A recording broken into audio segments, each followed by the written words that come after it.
네, 지지난 주부터 우리가 약 2년 반 전에 가졌던 예정론은 없다 2차 시리즈를 이어가고 있습니다.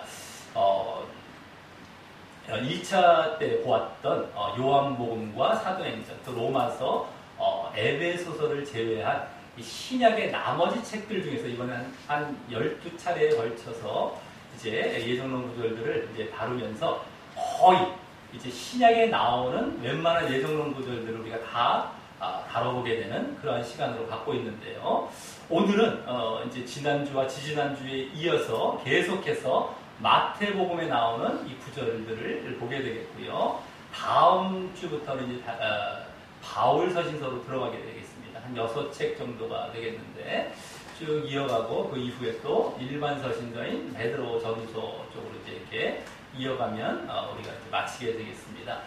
그래서 오늘도 예정론은 없다 시리즈를 통해서 이렇게 예정론 구절들을 바르게 해석하는 이 시간을 가질 때 먼저는요 예정론 구절이 오늘 본문에서 어딘가라는 것을 먼저 말씀드리면서 그것으로 또한 예정론에서 주장하고 있는 신학적인 교리가 무엇이냐라는 것을 먼저 말씀드리도록 하겠고요. 두 번째로는 오늘 본문 전체를 바르게 해석하면서 그 구절이 예정론 구절이 아니라는 것을 밝히는 단계로 이제 넘어가면서 오늘 가장 큰 비중이 있겠고요.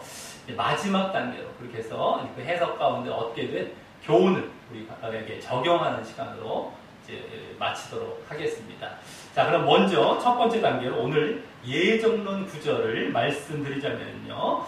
오늘 보면 이제 중간쯤 나오는 22절이 되겠고요. 그 중에 특히 이제 뒷부분에 그러나 택하신 자들을 위하여 그 날들을 감하시리라라는 부분입니다.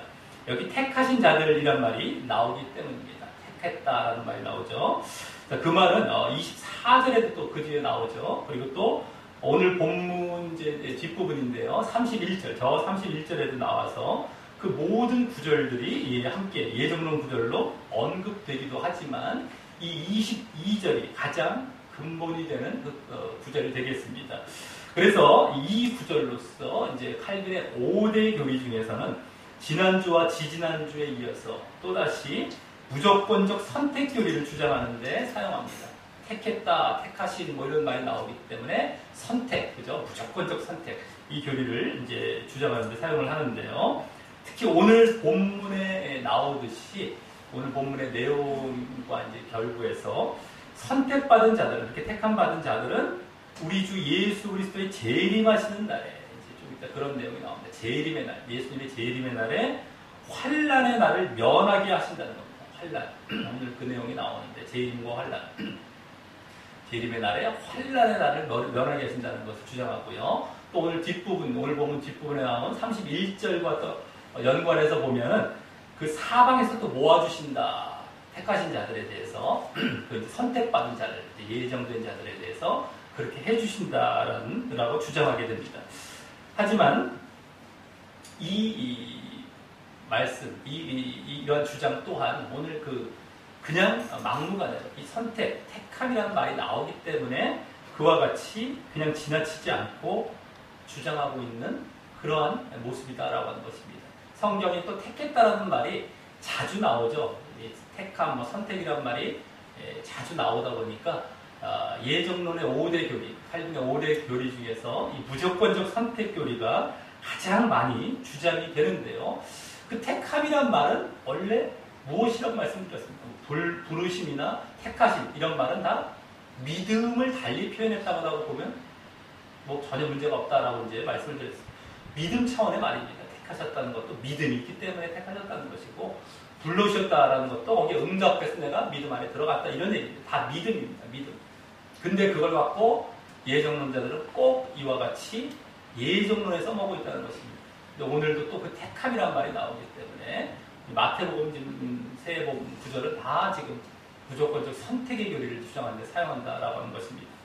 자, 그래서 이제 이 말씀이 다시금 그 무조건적 선택 교리를 뒷받침하는 구절인지 다음 두 번째 단계로 이 구절이 포함된 오늘 본문 전체를 해석하면서 다시 그 구절이 그와 같은 예정 구절이 아니라는 것을 이제 밝히도록 하겠습니다.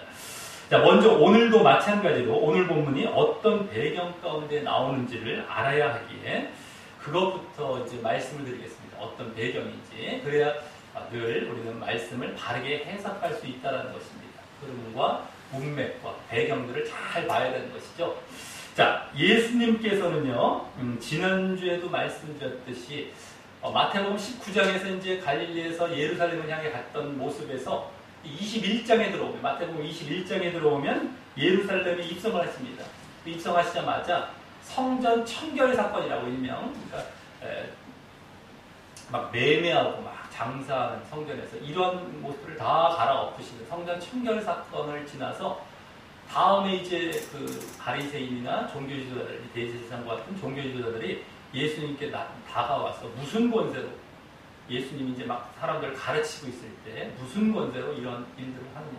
성전 청결 사건도 마찬가지고 가르치는 것도 마찬가지고 무슨 권세로 이런 일을 하느냐 했을 때 예수님께서 그에 대한 답변으로 비유를 이제 말씀하신 것이죠. 지난주까지의 그 비유입니다. 세 비유를 말씀하신 데다가 그 답변인 결국에는 그들의 잘못된 신앙을 지적하시고 또 정죄까지 하시는 차원으로 계속 그 답변을 이어가시는 것입니다. 무슨 권세에 대한 답변이 아니라 그들의 잘못된 신앙을 지적하시는 그러한 이제 내용으로 이어가시는 것이죠. 그러다가 이제 23장에서부터는 이 마태복음은 크게 우리가 예수님의 5가지의 가르침으로 나눠볼 수 있는데 마지막 5번째 가르침이 이제 시작이 됩니다.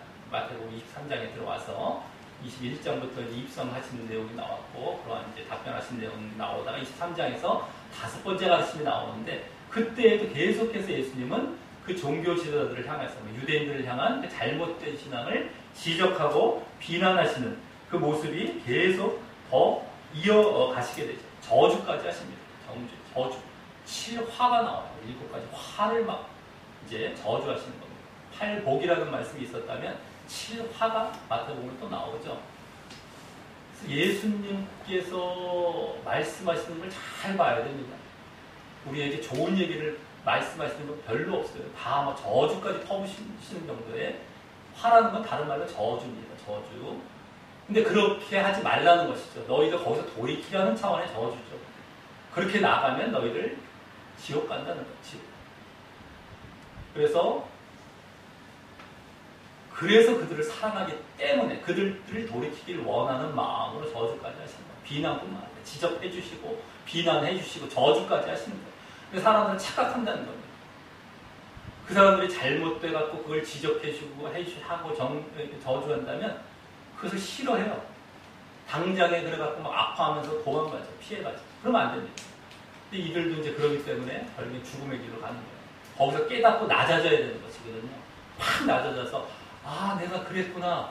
그래서 돌이키면 그 사람은 사는 길로 가는 것인데 흔히 사람들은 그렇지 않다는 거예요. 거기서 결국에는 그냥 도망가 버리고 끝나버리기 때문에 죽음의 길로, 지옥의 길로 가는 겁니다. 그 길로 계속하면 지옥입니다. 지금 당장은 귀찮고 아프고 막 이러니까 피해가죠. 당장 좋습니다. 근데 그 당장 좋은 길은 지옥의 길로 가는 거예요. 당장 좋고 당장 듣기 좋고 피해갔다고 좋아할 것이 아닙니다. 그 길 가면 결국에 지옥인 겁니다. 이 땅에 잠시 잠깐 그거 좀 좋으려고 피해가면 안 되는데 예수님도 그런 차원에서 이 저주까지 하는 이런 내용이 나오고요. 거기다가 이제 종말과 심판에 대한 말씀을 하시게 됩니다. 심판, 종말과 심판.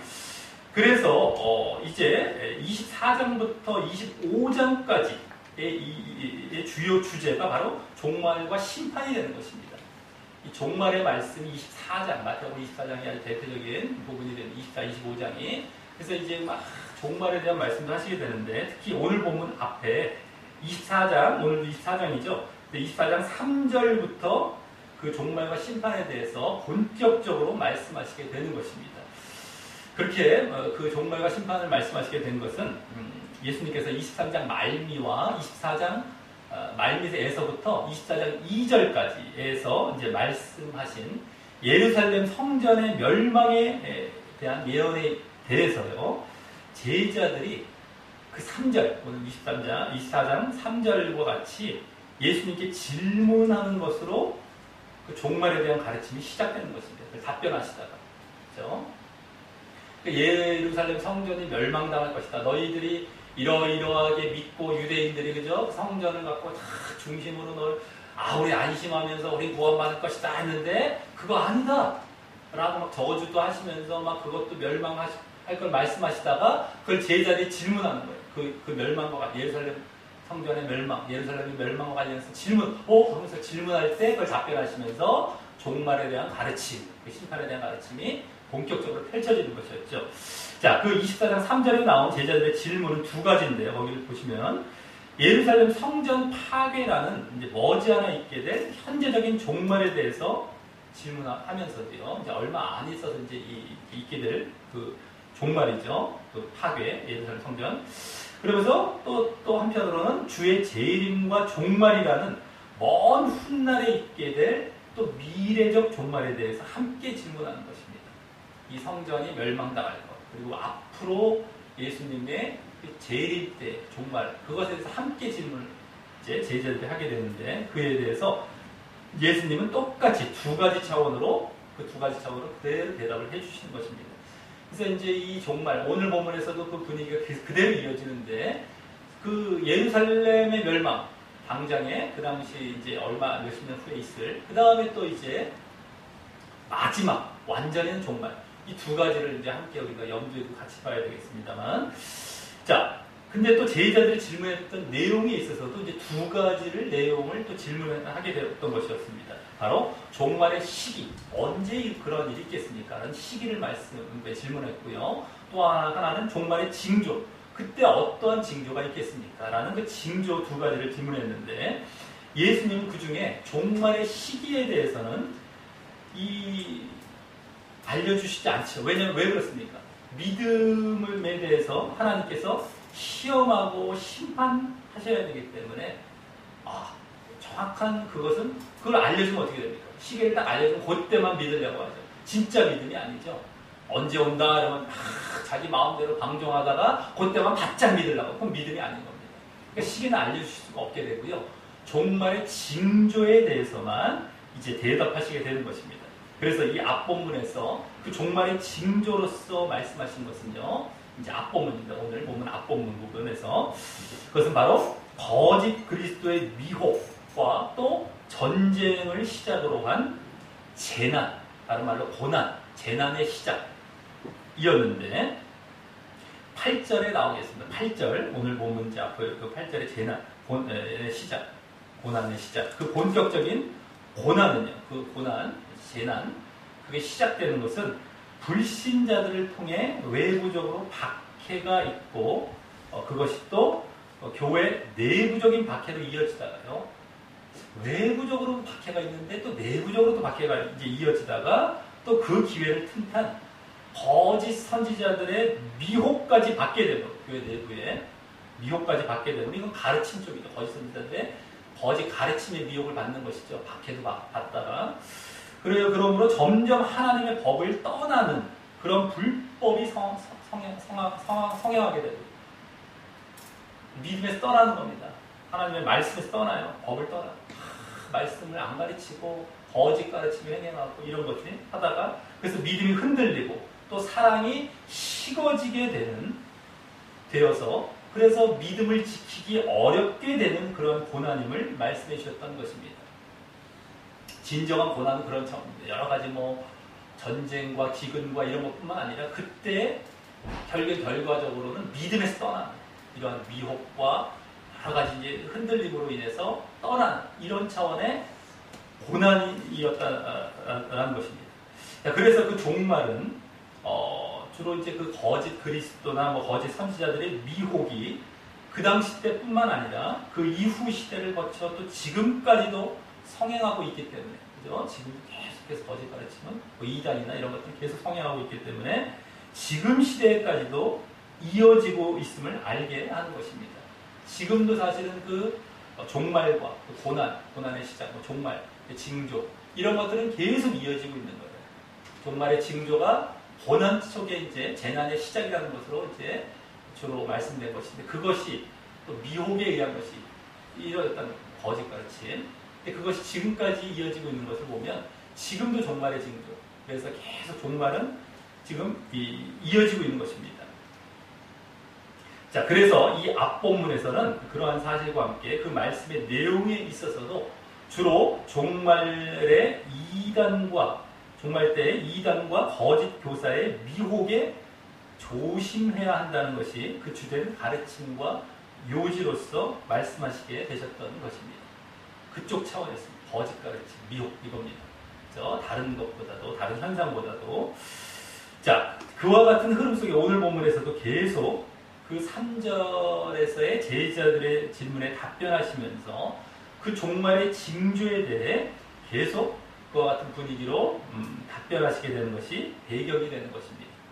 자, 먼저 15절에서 오늘 보면 15절이 그러므로라고 시작하고 있는 것은 바로 이 앞본문의 흐름과 연결되고 있음을 보여주는 것이고요.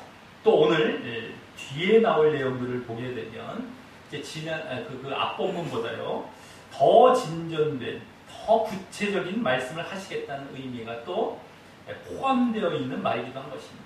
이 그러므로라는 것, 그러므로. 자, 그래서 오늘 말씀은 결국 이 앞본문 8절에서 특히 재난의 시작이라고 말씀하시면서 종말 때에 있게 될 고난을 말씀하시게 되었었던 그 고난의 확장, 재난, 고난, 그것의 확장. 즉 오늘 본문에서 나올 말로 말하자면요, 저 21절에 큰 환란, 이것을 다른 말로 우리가 이제 흔히 신학적으로 많이 불리는 용어로 말하자면 대환란입니다. 대환란. 우리 이제 뭐 우리가 번역하면 큰 환란, 대환란 똑같은 말이긴 한데 어쨌든 대환란, 큰 환란. 우리가 흔히 들어봤다면 대환란으로 많이 듣게 됩니다만 어쨌든 큰 환란, 대환란에 대해서 종말의 징조를 이제 계속 말씀하시게 되는 것입니다. 그 재난의 시작을 앞본문에서 말씀하게 되었다면 그 오늘 본문은 그게 확장이 된 대환란, 재난, 고난, 환란 다 같은 차원인데 큰 환란, 이것에 대해서 또 말씀하시게 되는 것이고요. 그러면서 또 그 가운데 이 앞본문에서도 그 고난 가운데 믿음을 지키기 위해 그렇게 가장 조심해야 할 주요 강조점이 되는 이단과 거짓 미혹에 대해 조심해야 하는 것에 대해서도 계속 확장해서 말씀을 하시게 되는 것입니다. 그 고난의 중심부에는 거짓 가르침, 거짓 미혹, 거짓 선지자들과 거짓 그리스도들의 그러한 거짓 가르침, 미혹이 중심에 있었는데요. 그것도 계속해서 이 대환란을 말씀하는 가운데도 그것에 대해서도 또 확장해서 말씀하시게 된다는 겁니다. 이 두 가지 차원을 잘 봐야 되는 것이고 종말의 징조가 되겠고요. 그죠? 그 앞에서는 예루살렘 멸망뿐만 아니라 전체 완전 종말 때를 또 말씀하시면서 그 완전한 종말 때와 주로 연관된 그런 징조와 관련해서 이 또 두 가지 차원, 대환란과 대환란의 핵심에 있는 거짓 가르침, 이러한 차원에서 계속 지금 말씀되고 있다는 것을 우리가 알면서 이제 봐야 되겠다라고 하는 것입니다. 자, 그래서 오늘 말씀은 이제 구조적으로요, 먼저 15절에서 22절까지에는요, 대환란에 대한 구체적인 묘사가 나오게 되겠고요. 대환란 22절까지. 다음 23절에서 28절까지에서는 그때 있을, 그 대환란 때 있을 거짓 미혹, 거짓 가르침에 대해서 이제 자세히 나오는 것으로 우리가 이제 나눠볼 수 있겠다라고 하는 것입니다. 자, 그럼 먼저 앞부분, 전반부 15절부터 22절까지를 보면은 15절에는 먼저 22절까지에 나온 그 대환란이 시작되는 시점을 말씀합니다. 시작되는 시점. 언제 이게 시작이 될 것인가? 대환란. 고난의 시작, 재난이 시작됐는데 대환란은 언제 이렇게 그걸 바뀌고 시작이 될 것이냐라는 시점을 15절에서 말씀해 주십니다. 이것을 이제 잘 보아야 할 것입니다.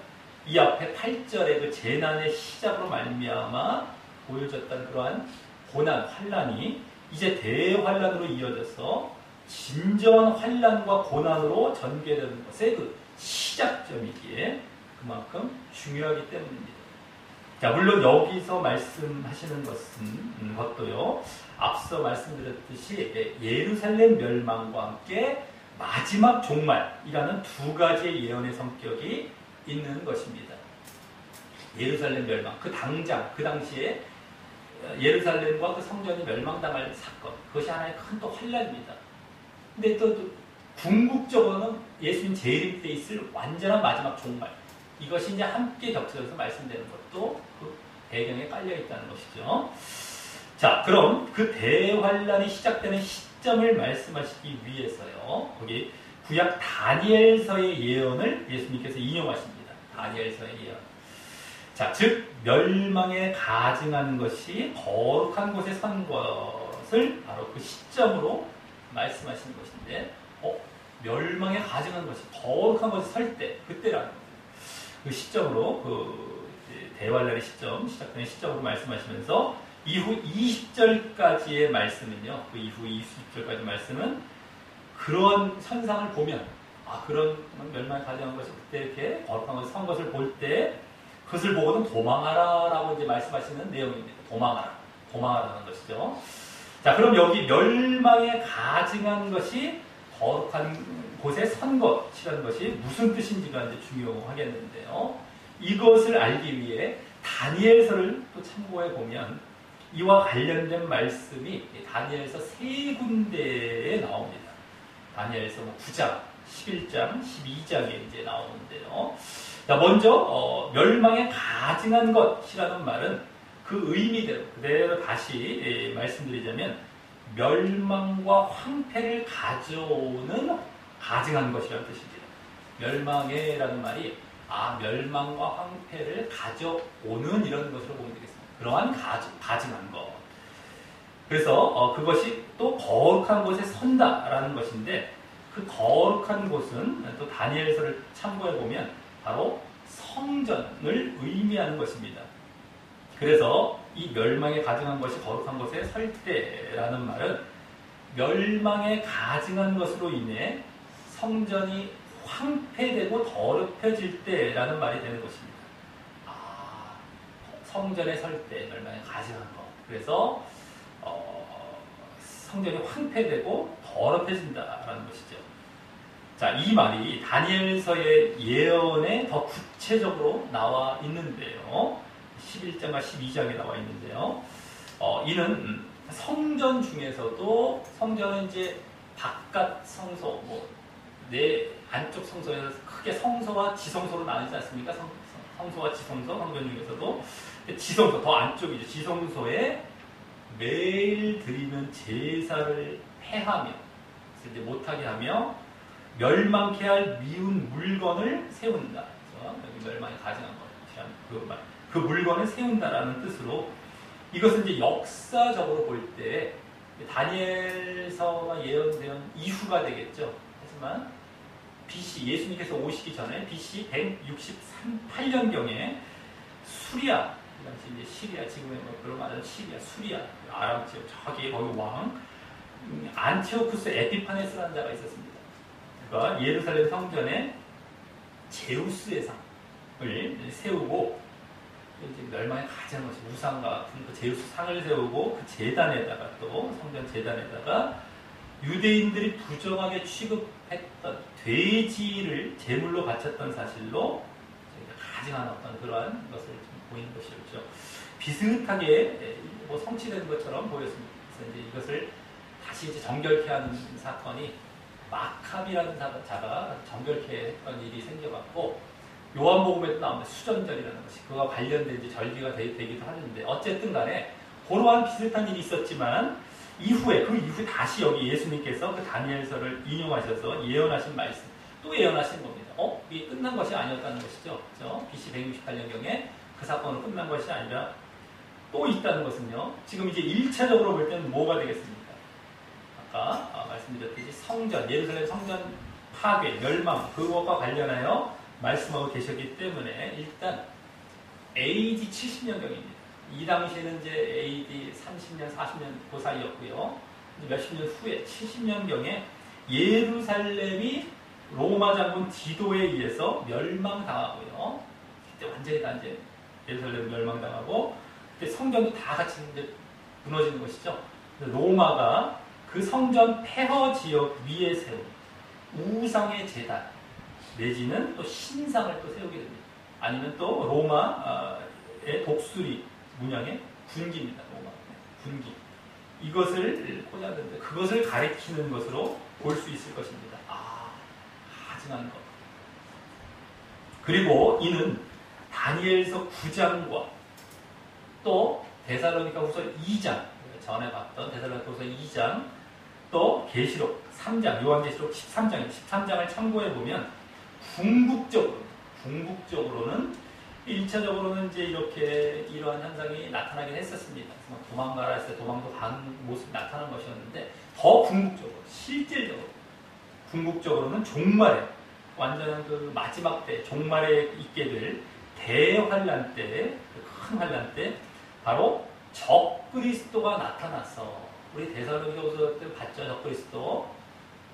어쨌든 적그리스도가 나타나서 성전에, 그 성전에 자기 우상을 세우고, 자기 우상입니다. 자기 우상. 그리고 모든 사람들에게 경배를 명령합니다.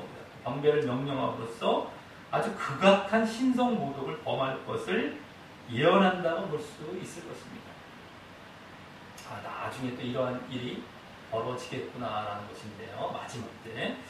자, 이 종말과 대환란과 관계하여 성경을 근거로 이제 여러 가지 학설들이 있게 되는데 무엇이 정확한지는 알 수 없지만 분명한 것은 마지막 때, 종말 때 적그리스도가 출현함으로 그렇게 가증한 우상이 하나님으로 섬김받는 자리에 앉아서 또 무엇보다 거짓 복음을 전하며 바르게 믿는 자들을 핍박하며 회방할 것이라는 것을 말씀하는 것입니다.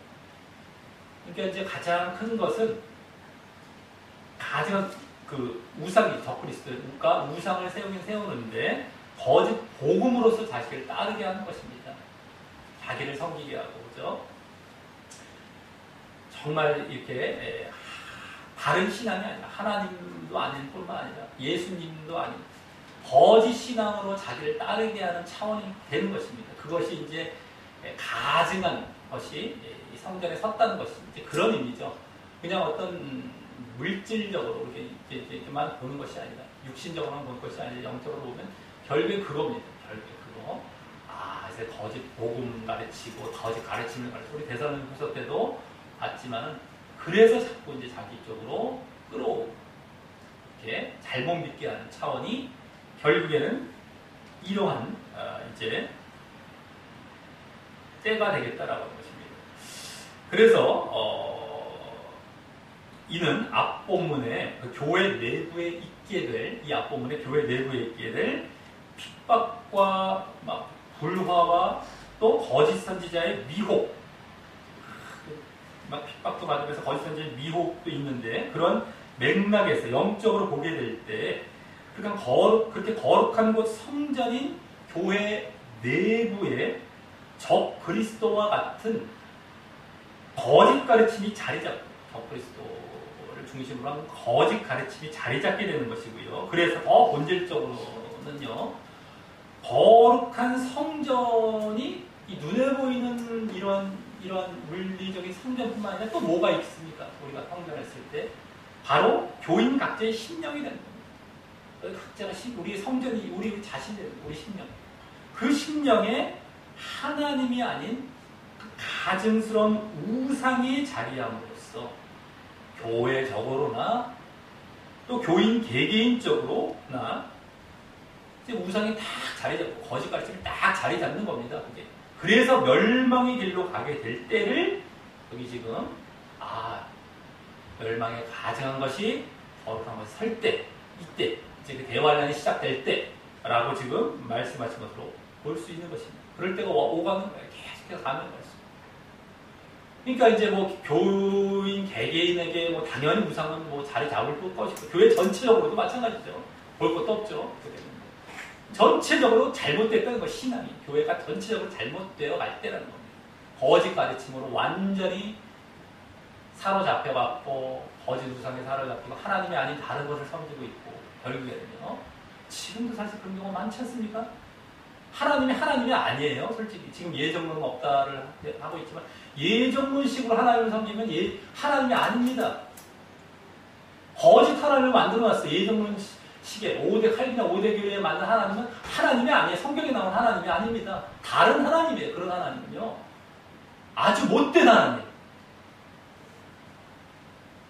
아주 말도 안 되는 하나님을 만들어놨어요. 어쨌든 그런 것도 그런데다가 한 여러 가지 모양으로 이제 그렇게 거짓 우상이 자리 잡는 겁니다. 자, 그래서 이 말씀 뒤에 읽는 자는 깨달을진저라는 말이 이제 괄호 안에 붙어 있는 것은 이 다니엘서를 알고 있는 그 신자들에게 그 영적인 이러한 의미를 잘 깨달아야 한다는 의미로 그 말씀을 하고 계신 것일 것입니다. 이 영적인 의미. 영적으로 깨달으는 건 영적으로. 자, 그래서 다음 이제 16절에서 20절까지 나오는 그때 도망하라, 이건 도망하라는 쪽에 초점이죠. 그때 도망하라라는 말씀도 육신적이고 실제적으로 볼 뿐만 아니라 또 영적으로 봐야 하는 것입니다. 영적으로. 이게 영적으로 무슨 말인가?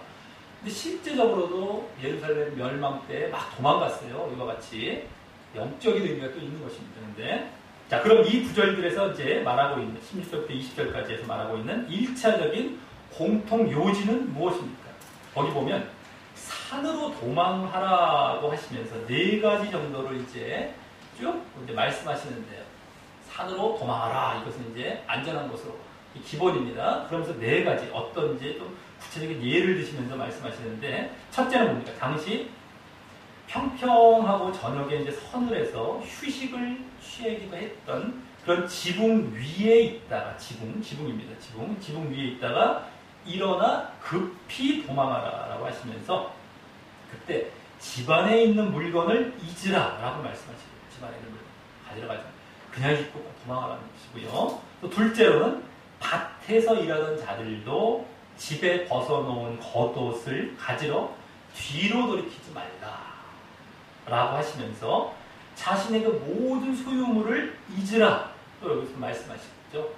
그러니까 집에 있는 물건, 여기 소유물 이런 거 다 잊으라 이렇게 말씀하신 것이고요. 또 셋째, 아이 된 자들과 젖먹이는 자들에게 화가 있을 것이라고 안타까운 가운데 이제 말씀하시면서 급히 도망할 수 없는 사람들이 크게 화를 당할 것임을 또 말씀하시고요.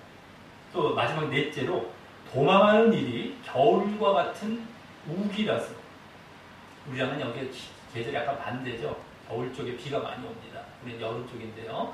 그래서 겨울 같은 우기라 땅이 질고 강도 건너기 힘든 때나 도망이 어렵죠. 그래서 또 안식일이라서 그들의 이제 율법상 먼 거리를 이동할 수 없어요. 그럴 때가 되지 않도록 기도하라라고 하시면서 이 도망하는 때가 보다 나은 상황일수록 일 수 있도록 기도하라라고 이제 말씀하신 것까지가 4가지입니다. 자, 그럼 이렇게 예를 들어 말씀하신 이 4가지 사례에서 볼 수 있는 공통적인 강조점이 무엇입니까? 바로 안전한 곳으로 조금이라도 방해받지 않고 급하고 민첩하게 도망할 수 있도록 하는 것에 대해서 강조하고 계신 것입니다. 안전한 곳으로, 산으로, 그죠? 조금이라도 방해받지 않고 급하고 민첩하게 도망갈 수 있는 이런 것. 그러면서 그때 자신의 목숨과 생명을 잃지 않기 위해서는 집안에 있는 물건이나 겉옷이 이렇게 상징하는 그동안에 쌓아둔 업적과 자신의 어떤 소유를 미련 없이 버려야 한다는 것을 함께 말씀하신 것입니다. 자신의 업적이나 소유를 버려야 된다는 거예요. 내려놔야 된다는 겁니다. 이것이 이제 그 아까 그런 것들 내려놓고 그걸 다 막 가져가려면 세상 것들 막 붙들고 가려면 그 길로 제대로 갈 수 없고 도망갈 수 없다. 자, 그래서 또 이와 병행 구절이라고 할 수 있는 누가복음 17장을 보면은요, 우리가 이제 복음서를 볼 때는 병행 구절들이 항상 마태, 마가, 누가는 공관복음이라고 해갖고 공통 관점이라고 보기 때문에 공통된 구절들이 많이 있습니다. 그런 이제 병행 구절들을 참고해 가면서 봐야 좀 더 이제 참고가 되는 거예요. 서로 간에 보완이 되고요.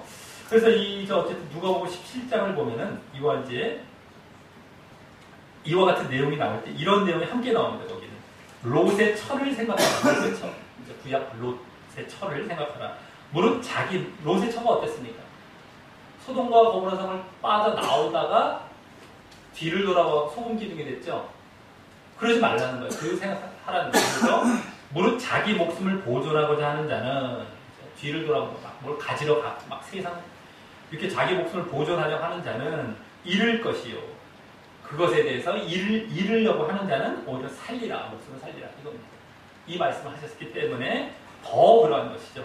그러한 것들, 세상 것들을 추구하고 그런 것들을 붙들려고 하다가는 결국에는 오히려 너희들은 목숨을 잃는 것, 영원한 생명을 잃는다는 거예요. 그런 걸 쫓아가고 그걸 내버려 두라는 것이죠. 그런 것을 의미했다는 것이 누가복음을 보면 더 분명하게 여기 알 수 있다라고 하는 겁니다. 자, 그리고 이는 다음 21절과 같이 그때에 창세로부터 지금까지 없었고 또 앞으로도 없을 큰 환란, 즉 드디어 말씀된 이제 대환란이 있을 것이기 때문이라는 것입니다. 대환란. 대환란이 드디어 이제 나옵니다. 대환란이 이제 지난 그 재난의 시작, 이어서 이제 드디어 환란적으로 이제 또 나오는 것인데요. 자, 이 또한 다니엘서 12장에 이와 같은 이제 예언이 나오는데 그것을 염두에 두고 이제 말씀하셨을 것입니다. 그래서 1차적으로 역사적으로는요, 당시가 70년에 로마군에 의한 예루살렘 멸망이 사망자 수가 100만 명이 넘는 역사상 가장 큰 환란 중에 하나가 되어서요. 장차 이 마지막 날에 종말에 있을 엄청난 그 대환란의 예표가 되기도 하는 것입니다. 1차적으로는 어떤 그 예루살렘 멸망도 이제 여기에 들어갈 수 있는 것인데, 궁극적으로는 종말 때 있을 대환란. 자, 하지만 그러기에 다음 이제 그렇게 막 지금까지 없었고 앞으로도 없을 환란이기에 다음 오늘 예정론 구절인 22절과 같이 하나님께서 택하신 자들의 구원을 위하여 그 날들을 감하실 것이라고 말씀하십니다. 이는 이런 환란 가운데 보여질 정말 또 한 번의 하나님의 긍휼과 자비를 보여주시는 것입니다. 하나님의 긍휼과 자비, 이것은 아주 늘 있어 왔지만 이때 또 보여지는 거예요. 택하신 자들을 위해서, 그래서 그 날들을 감하시는 이유가 택하신 자들 때문이라는 것입니다. 마치 구약에서 이제 소돔과 고모라 성이 이제 멸망당할 때도 의인 10명만 있어도 멸하시지 않으려고 하셨던 것과 흡사한 것이죠. 조금이라도 바른 자들이 있으면 그들을 함께 멸망시키지 않습니다. 딱 그걸로 곧 아주 막 1000분의 1, 10,000분의 1일지라도 그걸 딱 건져내시고 멸망을 시키십니다. 자, 그럼 이 택하신 자들은 누구를 말할까요? 택하신 자들. 그냥 뜬금없이 그냥 말씀하신 것이 아니라, 예정론에서 막 뜬금없이 그렇게 보는 것처럼 그렇게 말씀하신 것이 아니라 바로 문맥상 이미 이 앞 본문에서 말씀하신 대상을 다시 언급하신 것입니다. 그래서 이제 오늘 그 앞부분부터 이 문맥을 계속해서 또 함께 보았던 것도 있는 것인데요. 바로 이 앞본문의 13절을 잘 보시기 바랍니다. 끝까지 견디는 자는 구원을 얻으리라 라고 하신다는 것입니다. 끝까지. 그걸 함께 그때 말씀하셨습니다. 쭉 그 앞에 막 환란에 대해서 막 이제 재난에 대해서 말씀하시다가 또 그 앞 11, 12절과 같이, 그래서 더 구체적으로는요, 11, 12절과 같이 거짓 선지자의 거짓 미혹에 빠지지 않고, 그 말씀 하셨죠. 근데 거기 빠지지 않고 또 그 앞 12절에 사랑이 식어지지 않으며 바로 끝까지 예수님과 그 바른 가르침을 따르면서, 거짓 미혹에 빠지지 않고 바른 가르침을 따르는 거예요.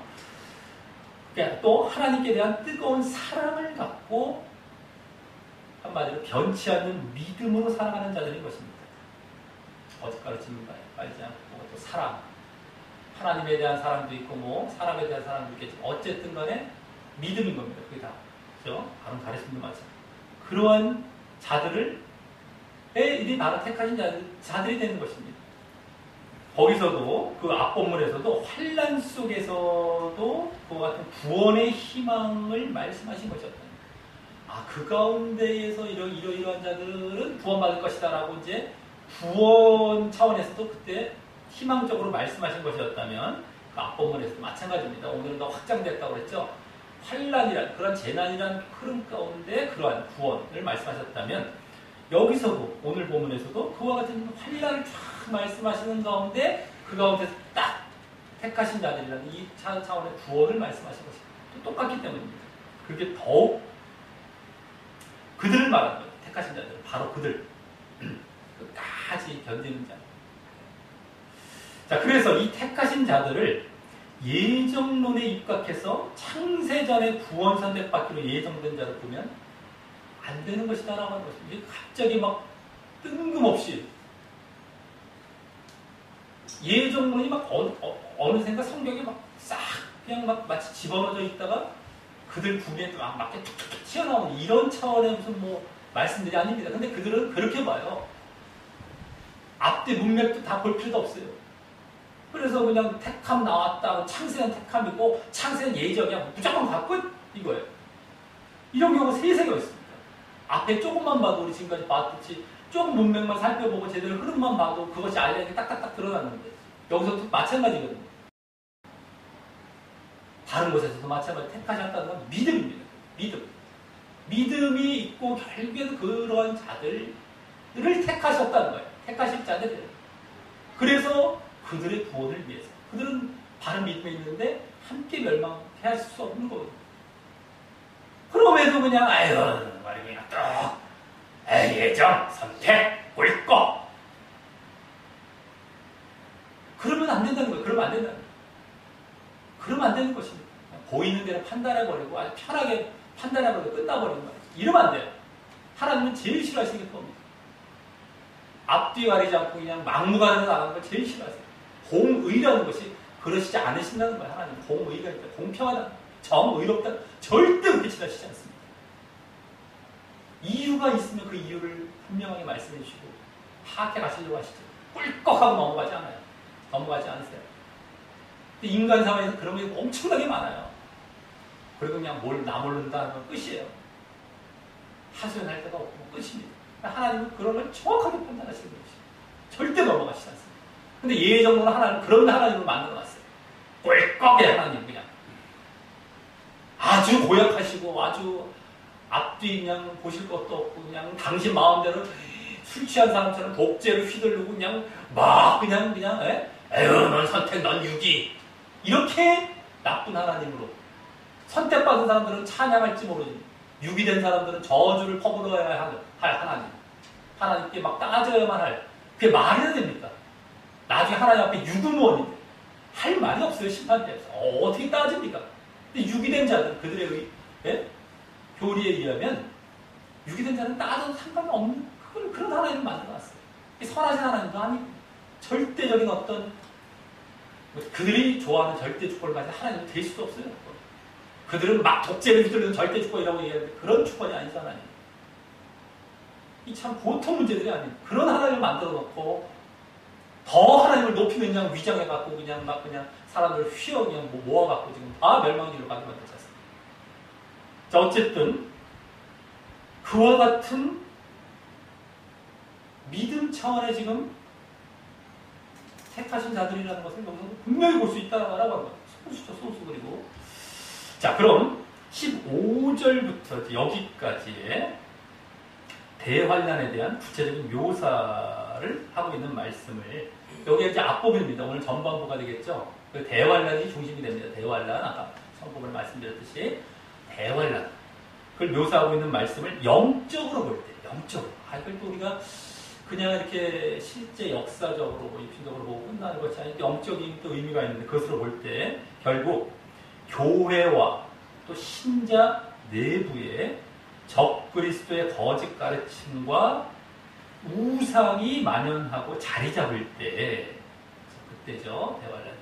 그러한 시기에 이 세상에 곧 마지막 심판을 예표하는 대환란이 올 것인데, 그것이 또 급히 임하고 크고 피하기 어려워서 이 자신의 생명을 부지하기 위해서는 자신의 세상적인 업적이나 뭐 소유나 관심의 모든 것을 단호하고 미련 없이 버리고 내려놔야 돼요. 산과 같은 안전한 곳으로 도망해야 한다는 것이고요. 자, 그래서 그렇게 그때 그 말씀에 순종하여 산에 도망하는 자들, 다 버리고 뭐 산에 도망하는 자들. 이거 뭘 의미하겠습니까? 바로 우상으로부터 확연히 갈라지고 그런 어떤 거짓 가르침, 우상 이런 걸 다 거기서부터 완전하게 벗어나서 또 산에 도망했다는 것은, 안전한 곳에 도망했다는 것은 하나님, 그 우상이나 거짓 가르침의 반대 차원이라고 보면 되겠죠. 바로 하나님과 그 말씀 안에 안전히 거하고 굳건히 서는 그걸 얘기하는 겁니다. 하나님 말씀이라는 바른 말씀이죠. 아까 거짓 가르침. 그죠? 그것이 자리 잡는 것이 아니라 나는 하나님 말씀 안에 밖에 다 이게 산에 도망하는 것과 똑같습니다. 그걸 이제 영적으로 의미하는 거예요. 그러한 참 믿음을 가진 자들, 참 믿음을 가진 그러한 택하신 자들입니다. 그들이 마지막에 구원을 얻을 것이다 라는 것을 말씀한 것입니다. 영적으로. 자, 그래서 이제 다음 23절부터는 이제 24절부터 28절까지 해서 이 대환란에 대한 시작과 원인이라고 할 수 있었던 아까 멸망에 가증한 것과 관련하여, 멸망에 가증한 것이라는 것은 우상을 얘기했지만 우상은 사실 더 들어가면 거짓 가르침이죠. 적그리스도가 되겠고, 그죠? 우상은 적그리스도가 세운 우상, 그의 거짓 가르침, 그러니까 교회 내부에 거짓 가르침이 자리 잡고 멸망에 가증한 것은 바로 그거예요. 우리 내부에도 마찬가지 거짓 가르침 딱 자리 잡는 거예요. 이게 멸망에 가증한 것인데, 어쨌든 그와 관련해서 그 대환란 때 있을 그 거짓 미혹, 그래서 거짓 가르침, 그것에 대해서 이제 이 오늘 후반부 뒷부분은 이제 말씀하시게 됩니다. 자, 그리고 이를 보면 이제 이 앞 본문처럼, 오늘 보면 앞 본문처럼 이 거짓 미혹의 징조가 가장 큰 종말의 징조가 되는 것입니다. 그때도 사실은 그게 가장 큰 징조로 말씀한 것이었어요. 마지막 때에 있을 징조로서 뭐 전쟁과 기근과 여러 가지 있었지만 그보다 궁극적인 건 거짓 미혹이었어요. 거짓 미혹. 그것이 이 오늘 본문에서도 가장 큰 종말의 징조가 되는 것입니다. 그리고 이제는 예루살렘 멸망보다는 아예 마지막 종말의 현상에 더 가까운 말씀을 하시는 것입니다. 역사적인 예루살렘 멸망보다 마지막 때의 종말이죠.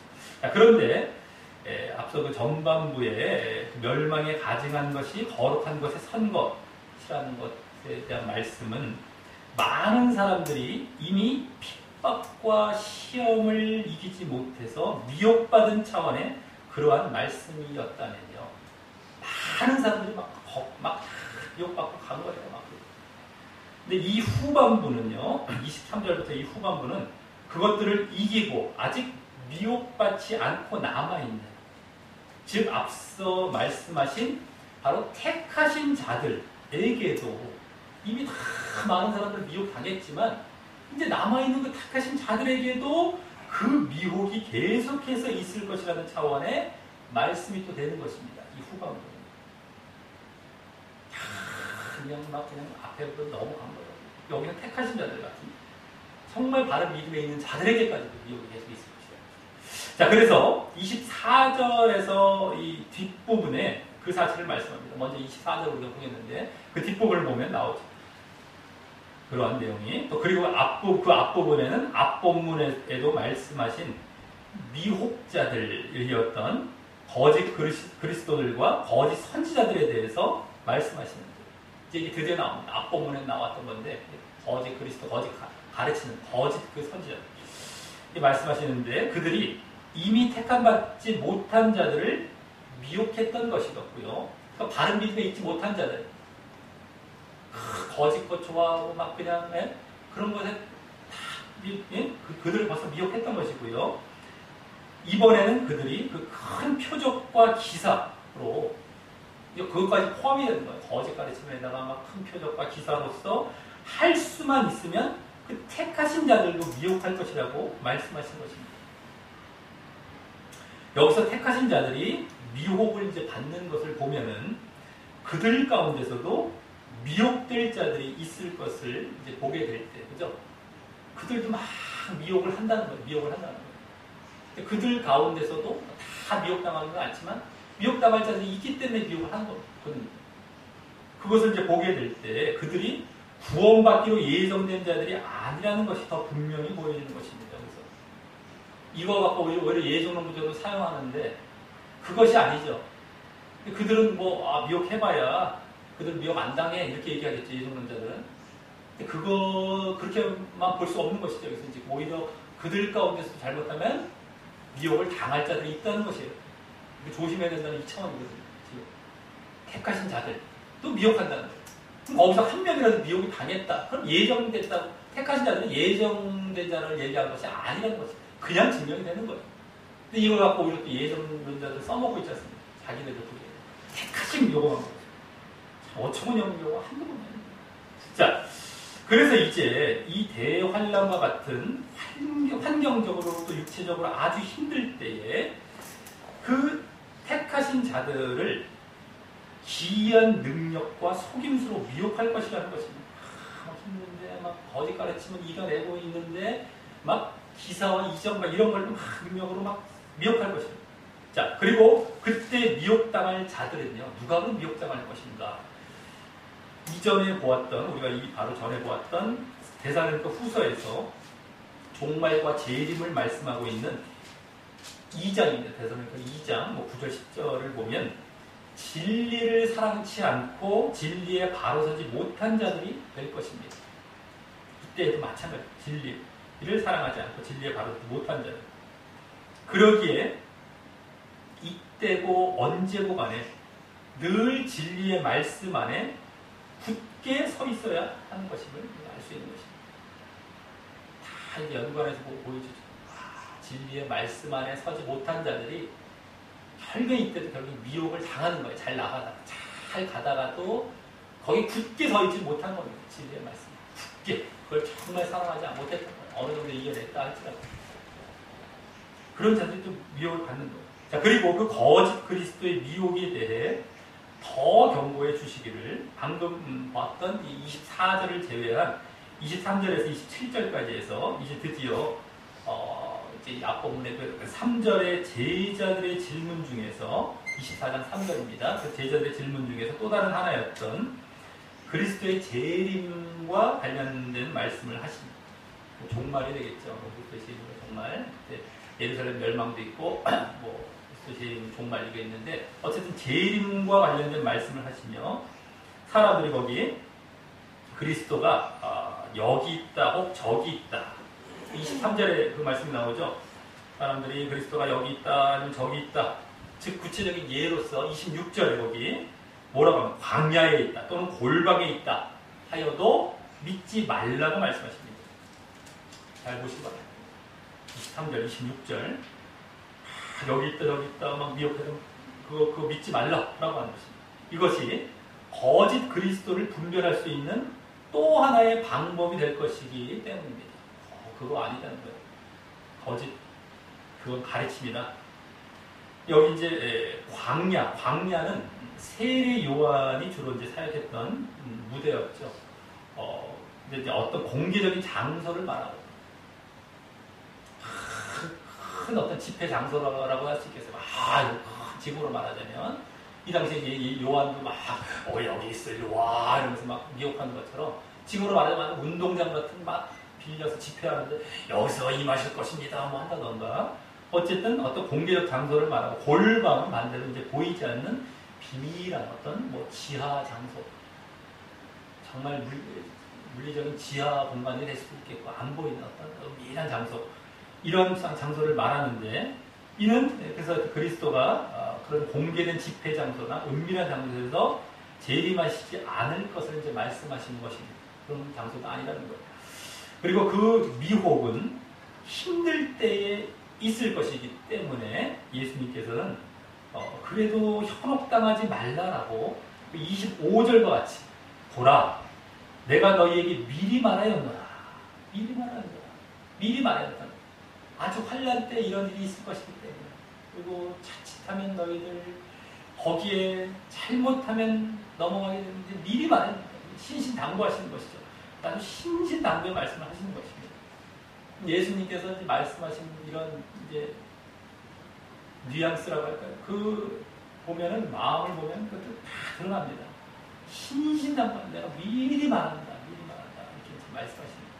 너희들이 이러이러할 것이기 때문에 그렇지 않고 뭐 내용상으로 미리 말했다는 건 뭐 어차피 다 미리 말씀하고 계시는데 그게 아니죠. 너희들은 내가 정말 있기 때문에 이렇게 말한다라고 말씀하십니다. 어렵고만 하기 때문에 그래서 넘어가지 말라라고. 자 그리고 대신 이제 예수님의 재림은요 27절과 같이 이루어질 것이라고 말씀하십니다. 27절.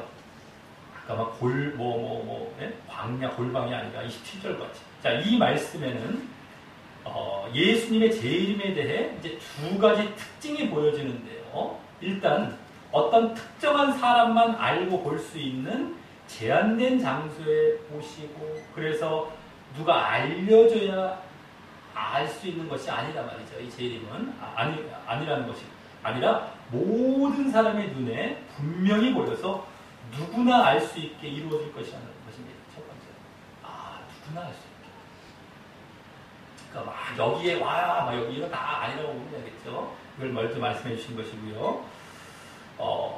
그리고 또 그 말씀은 27절 말씀은 예수님의 재림이 갑작스럽고 놀랍게 이루어질 것이라는 것도 이게 함께 보여주는 것입니다. 번개가 막 여기 한쪽에 갑작스럽게 놀랍게 이렇게 이루어질 것도 함께 내포해서 보여주는 거예요. 공개적으로도 이제 오신다는 것도 알다가 자 그리고 이어서 이제 마지막 28절에서는 사뭇 이제 난해한 말씀을 하십니다. 당시 속담을 인용해서 하셔서 주검이 있는 곳에는 독수리들이 모일지니라 라고 하십니다. 주검은 시체죠, 시체. 자, 이는 누가복음 17장에서는 제자들이 예수님께 재림의 장소를 물어볼 때 대답하신 말씀인데, 이제 이는 이와 비슷한 말씀인 요한계시록 19장 말씀과 또 문맥의 흐름으로 그 뜻을 파악해야 할 것인데, 이거 무슨 의미로 갑자기 덧붙여서 말씀하셨을까 하는 것을 또한 흐름이나 계시록 19장 이런 것을 참고했습니다. 자, 계시록 19장 17절부터 18절에서는 심판의 말씀으로서 한 천사가 공중에 나는 모든 새를 향하여서 하나님의 큰 잔치에 모여서 모든 자의 그 살을 먹으라 라는 식으로 나와서 이제 심판의 말씀임을 알 수 있습니다. 심판의 말씀. 이것도 이제 심판의 말씀이라는 것이죠. 바로 이것도 지금 심판 차원의 말씀인데, 그럼 독수리는 여기 이제 독수리는 그 심판을 주관할 그리스도와 또 그분의 천사들과 또 믿는 자들을 말할 텐데, 그럼 이제 죽어 있는 시체를 여기 의미에는 주검은 이제 누구를 말할까요? 어떤 대상을 말할까요? 바로 영적으로 죽은 자입니다. 영적으로 쉽게 말해요. 주검하면 그냥 육체의 시체가 아니라 육신으로 죽은 시체가 아니라 영적으로 죽은 것. 그래서 1차적으로는 외식신앙과 우상숭배로 인해서 이렇게 영적으로 죽어있는 유대인들을 말할 것이고요. 2차적으로는 그와 같이, 그와 비슷한 형태로 이제 영적으로 죽어있는 또 온 세상에, 불신자 내지는 잘못된 신자, 온 세상을 말할 것입니다. 온 세상. 유대인들뿐만 아니라 나머지 이제 이방인들 중에서도 영적으로 죽어있는 들. 아까 우상숭배 때문에, 거짓가르침 때문에, 또 외식신앙 때문에 이런 것들 때문에 영적으로 죽어있는 자들이죠. 자, 그래서 이는 거짓신앙과 우상숭배가 관영해서 온 세상이 영적으로 죽어있는 때에 그들에 대한 그리스도의 심판이 이제 이 당시 당장으로는 예루살렘 멸망이나 또 이후에 대환란, 이제 종말을 앞둔 대환란 때뿐만 아니라 그 이후에 있게 될 27절과 같은 예수님의 재림 때에 이게 또 최후로 이루어질 것임을 함께 말씀하신 것으로 볼 수 있는 것입니다. 완전히 이제 영적으로 죽어 있을 때에 이 심판이 임하는구나. 예루살렘 멸망도 그때 임할 것이고 유대인들에게는요. 대환란도 그때 임할 것이고 그게 예표하는 마지막 종말 때도 그때 이게 임하는 거구나. 심판, 독수리, 죽어. 너희들이 영적으로 죽어 있을 때 거짓 가르침으로 우상, 아까 적그리스도, 거짓 그리스도가 우리 가운데 잘못된 가르침을 들여갖고 그게 딱 자리 잡아서 다 영적으로 죽어 있을 이런 죽음과 같은 시체가 되었을 때, 영적인 시체가 되었을 때, 그때 심판이 임한다는 것을 덧붙여서 이제 말씀해 주신 것으로 보면 되겠다는 겁니다. 자, 이로써 오늘 22절과 24절에 나오는 택하신 자들이란 말은요, 하나님께서 창세전 무조건 선택하셔서, 창세전 무조건적으로 선택하셔서 예수님이 재림하시는 날에 환난을 면하게 해주신다는 그런 예정론의 말이 전혀 아님을 알았습니다. 오늘 본문 앞부분에서 내외부적인 핍박과 거짓 가르침의 미혹으로 인해서 믿음을 지키기 어려운 고난을, 그 재난을 말씀하신 데 이어서 거기에서 더 나아가 이제 정말 교회와 심령에 거짓 가르침과 그 거짓 가르침과 우상이 자리 잡게 되어서 멸망과 대환란의 고난이 올 때 그때까지도 믿음을 지킨 자들을 말했던 것이고요. 이 택하신 자들은요. 그러기에 또 그때에도 다시 미혹을 받을 수 있는 위험도 남아있는 자들을 말했던 것입니다. 그래서 믿음을 지키고 남아있어요. 그들도 끝난 게 아닙니다. 택하신 자들이 완전히 또 구원으로 나아간다는 것도 아니에요. 아직까지. 그게 끝까지 그 택하심 안에 남아있어야 돼요. 믿음을 지키면서요. 미혹의 위험도 계속해서 있다는 것까지 24절에 또 보여줬잖아요. 이게 택하신 자들이었던 겁니다. 자, 그러니 이 구절로 예정론에 현혹되어서요, 오히려 마음 놓고 있다가, 자기는 마음 놓고 아닙니까? 지금 이건 그렇지 말라고 말씀하고 계신 말씀인데, 너희들 끝까지 이거 마음 놓지 않고 조심해야 돼. 지금 말씀하고 계시는데, 오히려 마음 놓고 있어. 자기는, 택하신 자들은 구원받을 것이다. 아유, 볼 것도 없고, 큰 말하고, 볼 것도 없고, 이러면서 있어. 아유, 거짓 거 있어. 아유, 우리는 택하신 예정된 자들. 아유, 다 필요 없어. 이게 마음 놓고 있어. 오히려 그걸 조심하라고 말씀하십니다. 그러다가 그래서 대환란과 종말에 대비하지 못하는 일이 없도록 해야 하고요. 바르게 알고서 이게 언제고 끝까지 미혹에 넘어가지 않으려 할 것입니다. 거짓 가르침과 미혹에. 그것이 우리가 지금 보여야 할 모습인데, 택하신 자들도 미혹한다는 말씀 가운데까지 나오면서 지금 조심하라는 말씀을 하시는데, 이건 다 오히려 그냥 다 이 말씀의 반대. 이게 항상 그렇습니다. 예정론 말씀 다 그렇잖아요. 오히려 반대를 만들어놔요. 예정론을 깨고 있고 잘못됐다고 지적하고 있는 말씀을 지금까지 2차례 그렇지 않습니까? 그걸 반대로 예정론으로 만들어놔. 지금 조심하라고 하는 걸 조심 못하게 만들어놔. 얼마나 이 마귀적인 말씀입니다. 하나님 뜻과 완전히 반대를 전하고 있잖아요. 그 마귀가 제일 좋아하는 거 아닙니까? 그렇게 해서 멸망으로 가게 만드는 게 아담과 하와의 미혹에서 그랬죠. 예수님 미혹할 때도 그렇게 시험하려고 하다가 실패했지만 예수님은 그렇게 했죠. 지금도 그렇게 미혹하는 겁니다. 말씀과 장난쳐서. 근데 사람들은 모르고 당장에 달콤하고 당장에 좋으니까 당장에 좋아 당장에 너무너무 좋아. 행복하고 막 난리가 납니다. 그러니까 그냥 꿀꺽하고 받아들이고 아이고 몰라. 저 사람 책임이니까 난 모르겠어요. 저 사람 책임 아니라 당신 책임이에요. 당신 책임. 받아들이는 당신 책임이에요. 어디다 핑계를 댑니까? 어디다 핑계를 대요? 당신이 좋으니까 그거 분별하지도 않고 당신 마음에서도 벌써 오거든요. 예전로는 아니라는 게 딱 와요. 누구한테는 올 수밖에 없습니다. 이거 좀 이상한데 막 누구나 와요. 100% 옵니다. 근데 그걸 받아들여 버리지 않습니까? 왜 그래요? 그것만 해도 하나님 앞에 할 말이 없어요.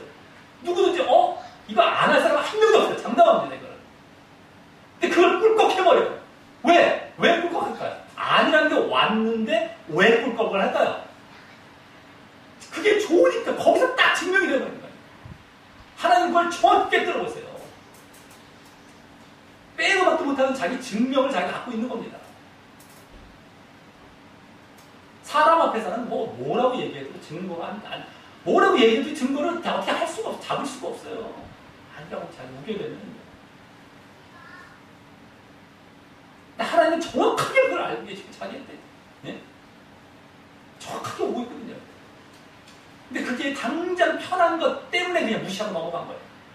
그게 증명인 거예요. 뭐 빼도 박도 할 수 없는 거예요. 자, 그럼 오늘 예수님께서 이제 마지막 때 이렇게 심판을 받지 않고 영적 생명의 그 구원을 받는 그 택하신 자가 되기 위해서는 어떻게 해야 하는지 이 환란의 말씀 가운데 우리에게 암시해서 보여주셨는데요. 오늘 이제 마지막 단계로 그 해석을 오늘 이제 바른 해석을 통해 얻은 그러한 교훈을 우리에게 적용하도록 하겠습니다. 이거 마치도록 하겠습니다. 그것은 바로 어떻게 그렇게 택하신 자가 되겠느냐? 바로 종말의 때를 살아가는 자로서 종말의 때입니다. 자신의 세상 소유에 집착하지 말고 늘 종말의 때를 준비하며 그 거짓 가르침과 우상에서 미련 없이 벗어나서 그것으로부터 안전한 하나님의 진리의 말씀 안에 참 믿음으로 영적으로 살아있고 깨어있어야 한다는 것이었습니다.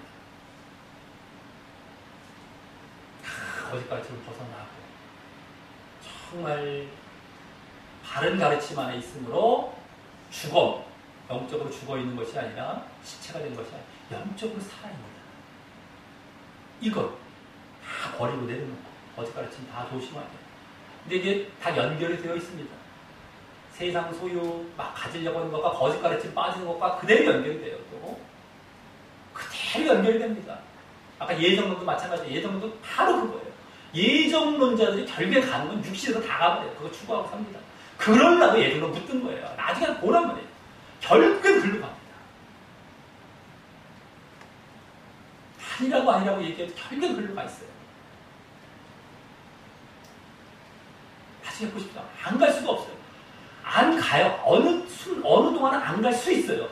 억지로. 근데 어느 순간 미혹 당할 수밖에 없는 그 항상 위험을 자기가 살아놓은 걷고 있다가 빠지거든요. 어느 순간 빠져요. 근데 안 걷고 있는 것처럼 안 빠진 상태에서 있을 때는 저 사람도 아닌 것처럼 보일 때가 있어요. 근데 그게 아닌 게 아니에요. 언젠가 빠지게 돼 있어요.